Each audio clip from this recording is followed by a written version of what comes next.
Fadlizon mengakui susun perjanjian politik Anies dan Prabowo. Dia mengatakan ada 7 poin. Ada beberapa ya yang saya tahu. Pada waktu awal itu saya yang mendraft memang perjanjian untuk Pilkada DKI-nya. Kebetulan saya mendraft, saya menulis dan ada 7 poin itu. Kalau itu kebetulan saya mendraft, saya menulis. Nah, kan ada seperti kata Pak Sandiaga tadi, tanya aja Pak Sandiaga. Ada beberapa hal lain ya termasuk yang terkait dengan keuangan saya tidak tahu. Terus terang waktu itu sempat ada kebuntuan.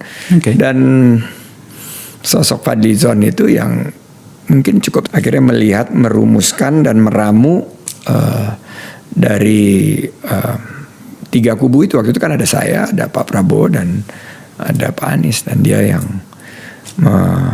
ramu itu dalam sebuah perjanjian yang dia tulis tangan sendiri, termasuk juga berkaitan dengan, karena itu kan di awal dari koalisi dan di awal daripada penentuan paslon kan. Ya logistik juga susah. Jadi logistik juga susah. Jadi ya yang punya logistik kan Sandi. Sandi kan banyak saham, likuiditas bagus dan sebagainya. Jadi ya ada perjanjian satu lagi. Apa Pak? Intinya apa? Isinya apa? Ya intinya kalau tidak salah itu perjanjian hutang piutang barangkali ya. Siapa berutang, siapa yang diutangi? Ya pasti yang punya duit memberikan hutang kepada yang tidak punya duit. Jadi Pak Sandi mengutangi Pak Anies? Karena yang punya likuiditas itu Pak Sandi. Kemudian memberikan pinjaman kepada Pak Anies ya kan. Karena waktu itu kan putaran pertama kan ya namanya juga lagi tertatih-tatih juga kan waktu itu. Wakil Ketua Umum Partai Gerindra Fadlizon mengakui dirinya merupakan pihak yang menyusun perjanjian antara Ketua Umumnya Prabowo Subianto dan Anies Baswedan saat Pilkada DKI Jakarta 2017. Menurut Fadli, perjanjian itu ada 7 poin, tapi ia enggan merinci isi perjanjian. Oh iya, kebetulan saya yang mendraft, saya yang menulis dan ada 7 poin. Kalau itu urusannya ya urusan pilkada. Kata Fadli di kantor DPP Partai Gerindra Jakarta Selatan. Perjanjian itu kata Fadli berbeda dengan perjanjian lain antara Anies dan Sandi yang disebut ada hutang piutang sebesar 50 miliar. Soal itu disampaikan oleh Wakil Ketua Umum Partai Golkar Erwin Aksa.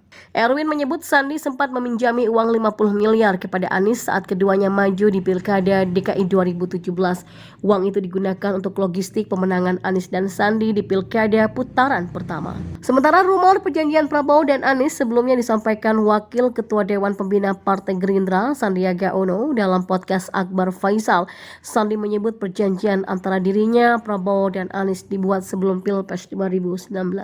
Sandi semula menjawab pertanyaan Akbar terkait video yang beredar bahwa Anies tidak akan maju capres jika Prabowo melakukan langkah serupa. Menurut Sandi, perjanjian itu sangatlah vital karena bersamaan dengan rencana pencalonan Prabowo untuk maju di Pilpres 2019. Sementara rumor perjanjian Prabowo dan Anies sebelumnya disampaikan Wakil Ketua Dewan Pembina Partai Gerindra Sandiaga Uno.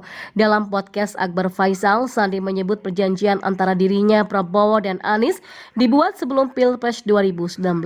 Sandi semula menjawab pertanyaan Akbar terkait video yang beredar bahwa Anies tak akan maju capres jika Prabowo melakukan langkah serupa. Menurut Sandi, perjanjian itu sangat vital karena bersamaan dengan rencana pencalonan Prabowo maju di Pilpres 2019. Namun ia enggan mengungkapkan isi perjanjian dan meminta agar hal itu ditanyakan ke Waketum Gerindra Fadlizon selaku fasilitator perjanjian tersebut. Ya memang ada beberapa poin dan ini cukup untuk membuat saya cukup detail apa yang disepakati termasuk berkaitan dengan karena itu kan di awal dari koalisi dan di awal penentuan calon, kata Sandi. Sementara itu, kritikus Bahrun Ahmadi menyoroti manuver dari Sandiaga Uno yang mengungkit kembali janji antara Anies Baswedan dengan Prabowo Subianto. Hal ini membuat masyarakat teringat kembali akan ikrar yang terjadi antara dua tokoh politik tersebut menjelang Pilpres 2024. Banyak yang diantaranya mengungkit bagaimana jika janji tersebut bersifat moral dan menunjukkan sikap dari pihak yang terkait janji itu. Hal inilah yang membuat Bahrun turut mengungkit sumbangan yang diberikan oleh pendukung Prabowo dan Sandiaga Uno di Pilpres 2019. Dirinya menanyakan mempertanyakan apakah sumbangan serta harapan dari pendukung mereka tersebut sudah dilupakan oleh Partai Gerindra. Lebih tegas lagi, Bahrum mengatakan partai tersebut semestinya tak bicara moral lagi mengingat hal tersebut. Ya, kalian Gerindra nggak usah bicara moral lah, kalian kayak yang paling bermoral aja, kata Bahrum.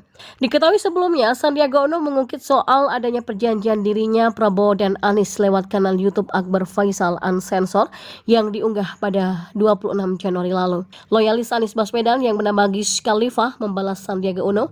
Gius mengatakan Anies Baswedan sosok yang tepat pada janji. Dikatakan loyalis Anies Baswedan ini, sosok Anies taat pada janjinya, bahkan saat Prabowo Subianto meminta Anies mengingkari janjinya pada warga Jakarta dengan meminta Anies bersedia menjadi cawapres di 2019 lalu. Fakta ini diungkapkan Gius Khalifah lewat akun Facebook resminya, seperti yang dilihat pada pojok 1 pada Senin 6 Februari.